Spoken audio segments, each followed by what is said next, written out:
Okay,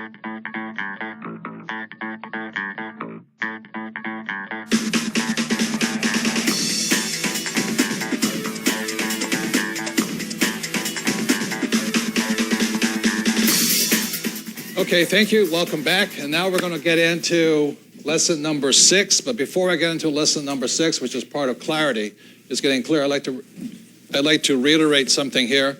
Again, this is the cash flow quadrant. There's a book called the Cash Flow Quadrant. For many people, say it's the most life-changing book they ever read, because so many people have been programmed to be employees, to work for the rich, or to be S's, servants of the rich, as they say. Because these guys only work for the rich. You look at, you have to have money to hire an accountant and an attorney. That's the way it goes. And today with medical costs going through the roof, you have to be rich to even be. And the doctors, what's worse than that is that the doctors and all that are making less money because these guys make the rules. It doesn't make a difference if Republicans or Democrats win. The rich still make the rules. They make the rules for the rich and by the rich and make themselves richer and all that. So these guys pay more in taxes and all that. The point I want to make here, the Rich Dad Company is not a get-rich-quick company. It is a get-smart company. And it sometimes takes time to make these changes. And I wrote about these changes in a book called Before You Quit Your Job. And it's really about the transitions I had to go through mentally and emotionally more than physically to make these changes. So take your time. This is not about rushing through the curriculum and all this. Take your time. If you don't understand something, go back. That's why it's on DVD. Review it, discuss it, play the game more and more, the simulation versus the real thing here. As you see, as I understand, your minds change, your emotions change, and then your actions change. I don't want people running out and say, oh, I understand now, I'm going to do the velocity of money, I'm going to buy 10 condos, and I'm going to make $1 million in 2 years, tax-free. Good luck. But it took me a number of years to get to that point where my mind was firing fast enough to understand what was coming up at me. As they say, what luck is when preparation and opportunity cross paths. So the thing is, there's more opportunity today than ever before. The trouble is, if you're on this side, it's tough to be prepared for it. That makes sense, guys, here? Like my pizza restaurants, it's a nothing down deal, and they're really nothing deals. Each one puts about $40,000 a year in my pocket, but it's nothing down for $40,000. But that's a deal on this side. It's a deal on the fast track, not the rat race here. So again, luck is preparation plus opportunity crossing paths. So take your time, teach other people, practice, play. Tiger Woods has been practicing golf for most of his life, and he's still practicing. So the real keys to success are really discipline and determination, learning, humility to keep learning. I know that some people say, I know all that stuff, and generally they're these people here, or people who are A students in school. They think they know all the answers, but they're really not operating over here yet. And as this course goes on, you will find out that it's very different on this side. Different attitude, different mindset, different set of values. I don't value security. I value opportunity. That's what I want. And these guys sometimes are more security-based, and they only take an opportunity if it's secure. That's why these guys here package a thing called securities. Stocks, bonds, mutual funds, index funds, for the security-conscious people. These are the guys over here who are on this side saying, I don't want that. I want to get infinite returns, 100% returns. That's what I want. I don't want 8%. I don't want 10%. Does that make sense, you guys here? But these guys say, oh, that's risky. Well, it's only risky if you're not financially educated. The more financial education you have, the better chance of success you have over here. So take your time. Play this game 1,000 times. Even if you don't understand it, teach somebody else. The more you give, the more you receive. The reason I've learned so much is by simply teaching this game millions of times, literally. People play this game all over the world. So by giving, I receive more. So teach is one of the most important things. So going back to it, we're now coming up to number 6, and this was about why savers are losers. This one is why debtors are winners. Okay? So we're going to go into number 6 now, and I think the big lesson to learn here is that how many people have heard people say, get out of debt? Okay? Again, it's completely opposite. If you have a high financial IQ, if you do, you can use debt to get rich. It's called leverage. You know, it's using other people's money to make you rich. Unfortunately, what most people do is they use debt to make them poorer. So there's good debt and there's what? Bad debt. So that's what we're going to go into. And I have this little product here, and like my friend Donald and I understand what debt is. You know, not too long ago, back in the 90s, Donald was down $1 billion in debt. And I was down about $1 million in debt. So I understand. And the point is, we all have money problems. Rich or poor, smart, stupid, we all have money problems. When you have a lot of money, it becomes a bigger problem. That's all it is. So what my rich dad taught me was, you're only the size of your problem. You know, your mental IQ, your financial IQ is the size of your problem. So when I meet somebody who says, oh, I owe $10,000. I'm going, that's all? But you know what I mean? They could be a professor, they could be this, but you measure their financial capacity, $10,000 scares them. You know, I mean, $10,000 is a drop in the bucket. You know, try going up to 50 million, 100 million. Then you find your heart rate race and all this. Does that make sense, you guys here? So when I go into and invest and all that, it's because I have enough financial intelligence playing this game and understanding the flow of money, I can use debt to my advantage. Unfortunately, most people with credit cards use debt to their disadvantage. So that's why we created this product here, how we got out of debt. Because Kim and I, when we got married, she was debt-free, and I was deeply in debt because I lost a second company. And I owed this money. I did not declare bankruptcy. I paid my investors back. It was the best thing I could have done because it forced me to get smart, forced me how to create more money, how to use other people's money, other people's time. $1 million in debt is very hard to get out of. $1 billion's even harder. You're not going to get out of $1 million in debt by working hard and looking for a job. It's impossible, even at today's wages. So I had to use my right brain, my creative side, to figure out how to get out of $1 million debt, how to pay the money back. And what most losers do, they just declare bankruptcy and stiff all their investors and run. You know, that to me is not very honorable, but as you know, the world of money is filled with 90% dishonorable people a lot of the times. You know, when they get in trouble, they get in trouble. So one more reminder again is you are the size of your financial problem. You will rise to that size of that problem. So if it's 10,000, that's it. I can't pay off 10,000. If it's 100,000, that's it. When I passed $1 million, I met my challenge. And at that point, I really had to think about how I was going to handle debt. Does that make sense, you guys here? And the only way I could handle it was by getting smarter, going into my right brain and creating. Like right now, this franchise system is a right brain creation. So the point I'm making here is that, for these guys here, they generally try and solve their problems by working hard. These guys here work the problem by creating harder, outthinking. As Einstein said, creativity is much more powerful than knowledge. But in our school system, they think knowledge is more important than creativity. Exactly the opposite. So I can create investments, I can create businesses, but I have the skills to do so. So I can create my way out of the problem, where these guys try and work hard and pay the debt off, and that, you know, it's drudgery. The problem with paying off debt is you work harder, you pay more in taxes also.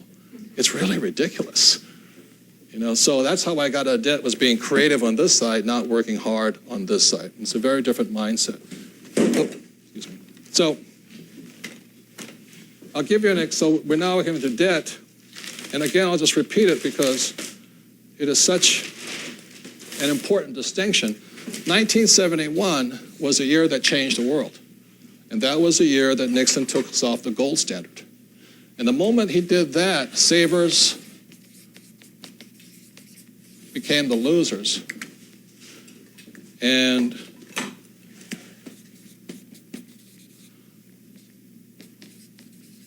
debtors became the winners. It's so opposite. And I still hear people saying to people, save money in your 401k, you know, park your money where I'm moving my money. I'm moving my money as fast as I can using debt. But that requires financial intelligence, knowing good deals from bad deals, good financial advice from bad financial advice. So that's why take your time playing this game.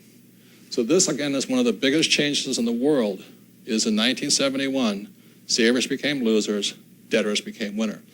So you look at the people who are winning today, they're debtors. They're not savers. The savers are losers.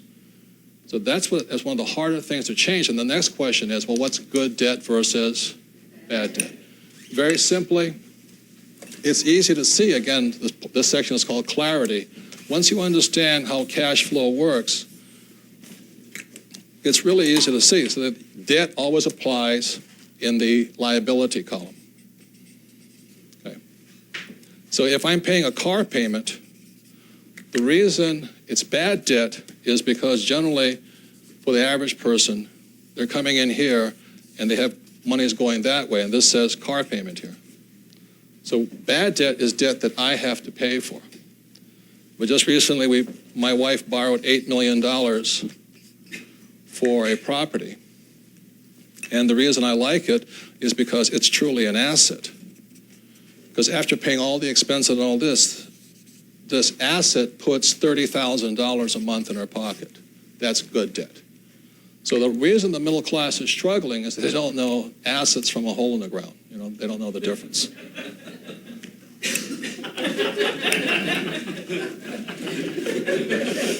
And so what they have are holes in the ground, not assets. You know what I'm talking about here? And so financial IQ is knowing the difference between assets and liabilities, good debt and bad debt. So we should take a moment to discuss that, and if you feel so brave. And again, I ask that all the clubs and all this, that confidentiality is key. You know, trust and confidentiality. You say to somebody, oh man, I'm 30,000 in debt, and you don't go around and telling, you know that loser in that club, he's 30,000 in debt. So take a moment and discuss the difference between good debt and bad debt, because it's crucial to getting richer faster with actually less risk. Ready, go.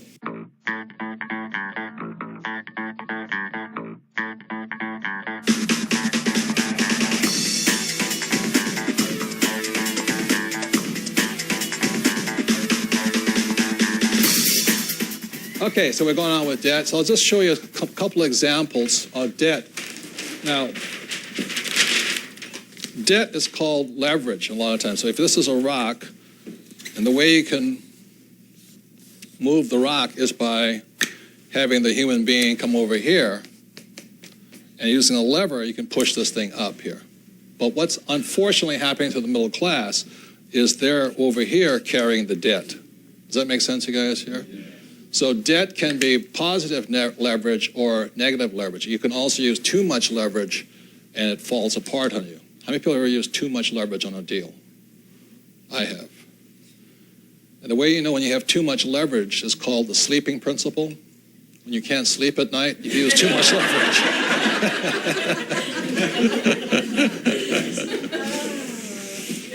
So, anyway, I'll just give a few quick examples of how I use debt. It's really simple. And so let's say I want to buy a $100,000 house, condo, or whatever it is. Okay?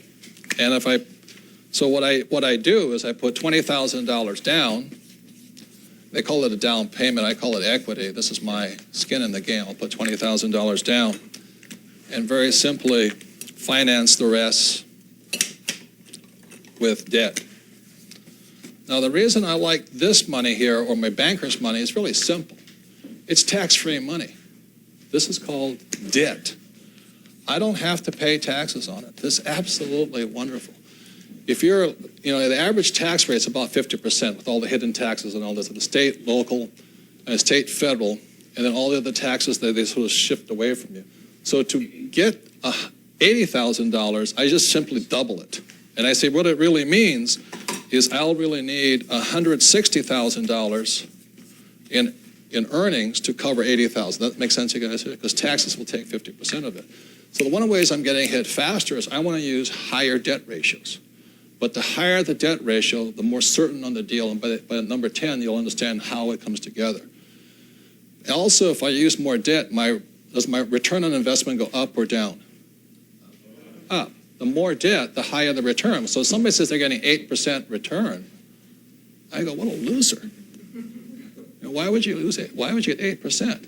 For example, let's say those pizza restaurants I was buying, each one's $1 million, let's say. I put no money into it. It puts $40,000 in my pocket. In other words, I've used $1 million worth of debt. What's my ROI? Infinity. I have no money in the deal. I make higher returns on my investments. All these losers in the stock market, 8% return, 12% return. It's taxable or no, whatever it is. But it's not enough of a return. So debt can increase. The most important thing is your ROI or your return on investment. But that requires financial IQ. Okay? Really simply that. I don't expect you to understand it right away. But that's why I'm always looking, how much can I borrow, not how much can I put into it, how much can I save. There's one more factor that makes a very big difference in financing or understanding why the rich get richer is when you look at this financial statement right over here, the word again here is cash flow, not capital gains. You see, the guys who flip properties, they're capital gains guys, like I do it. And the guys who buy stocks to sell low, buy low and sell high, that's capital gains. But cash flow, the reason the game is called cash flow is the key. If you have cash flow, you win, win, win, win, win, win. It's harder to find a cash flow deal than to find a capital gains deal. That's why it takes more financial IQ. For example, when I go to these realtors and I say, well, what's this house worth? It's only $1 million or $500,000. I said, yeah, but you should buy it. Let's say it's $500,000. It'll go up to $1 million in 2 years. I say, well, you guarantee that? And what the realtors and stockbrokers and all these brokers, and the reason they're called brokers is because they're broker than you are, is they're talking about capital gains most of the time, not what? Cash flow. To find a cash flow deal requires a higher degree of intelligence, looking, creativity. Creativity is a key word in there. Okay? So, when you look at income, expense, asset, liability, one of the reasons I like to use my banker's money, and let's say it's $1 million, I borrowed from the banker, right? And let's say it's now putting $30,000. My real deal was $8 million, my ice deal. It puts $30,000 a month in my pocket, okay? Of this income, the $30,000, how much does the banker get? Zero. Banker doesn't share in this. I love my banker. What a great guy. I use his or her money, borrow the crap out of them, I make this money. But also, cash flow is I get a thing over here called depreciation. I get to depreciate the building. It's component depreciation. So, in other words, what they say is the building is going down in value. Now, is the building going down in value? No. In most cases, at least the properties I buy, it's going up. It's appreciating, but because the IRS is such a great organization. They are. They're wonderful. When I hear people complain about taxes, I go, because you're a loser. The IRS lets me depreciate a building that's going up. That makes sense to you? And that's called appreciation. This is where vocabulary and words and the right brain pictures and clarity come in. Oh, I'm getting appreciation also. Now, does my banker participate in that? No. Bless his soul. Does the IRS participate in that? No. So when you look at it, the reason real estate or a business, you can do this in business also, the reason on the B and the I side is a much better deal is you can make a lot more money using my banker's money. I have 4 sources of income. Not only that, who pays for this mortgage? My tenant pays for this mortgage, and that's called amortization, amortization. So that's why when somebody says our stocks, bonds, mutual funds, good or bad, I'm going, well, this to me is superior. My banker doesn't ask for any of this. If I sell my apartment or this thing, and I 1031 it tax deferred into another project, I never have to pay for that depreciation either. I don't have to pay it back. So there's 4 sources of revenue: income, depreciation, appreciation, amortization, the bank does not participate in. Bless their soul. And that's why the rich get richer. Does that make sense, you guys here? Now, this is the last gig I have at all the stock guys, those financial planners. You know, they say, put your money in a mutual fund. Okay. Loser, but anyway. Will my banker lend me $8 million from mutual funds? No, not for 30 years. Will they lend me $8 million to buy bonds? No. They may make margins and, you know, stuff like that. But that's why, to me, stocks, bonds, mutual funds, the riskiest of all investments, very simply because your banker won't lend you money on them. There's one more thing that's even better about the thing, and it's an expense. It's called insurance. My tenant pays for the insurance to protect my assets, called CYA, cover your assets. The tenant pays for that. Will your banker, will your insurance agent insure your mutual funds? No, because they're too risky. You know, if you lose all your mutual funds, will the insurance company give it back to you? No. That makes sense, you guys here? So most of this, if you understand it, can be tax-free money. It's all cash flow. That is a very, very big difference. That's why the rich are getting richer, why I love my banker, and why I love the Internal Revenue Service. Now, if you don't understand this right now, don't worry about it. You know, again, 90%, you know more than 90% of the population. Again, not saying much, but at least you can understand. The more you play this game, the more you understand how this is working, you will see things other people do not see. That's why it's called clarity. Make sense, you guys here? And that's why today, this is called the velocity of money. I simply borrowed, you know, the last example, I borrowed $1.2 million out because of the appreciation. How did I increase the appreciation? By increasing my rents. I have total control over all this. Mutual funds, you have no control over this, or this. Stocks, you have no control over this, or this. Index funds, you have no control of this, or this. That's why those things are for people without much financial sophistication, low financial IQ. They're perfect. I'm not saying they're bad or good. If you have a low financial IQ, buy stocks, bonds, mutual funds. It's perfect for you. But if you want higher returns with less risk, like having insurance on things, this makes more sense to me, but you got to do your part of it, which is stay financially educated, stay abreast. I don't expect you to understand this right now. I don't. But that's what I have CPAs explain it to me. But I ask them. I tell them, I don't know. That's true. That's all I do is I ask them, how does this? How can I maximize this? How can I minimize this? How can I do this? How can I borrow my money out?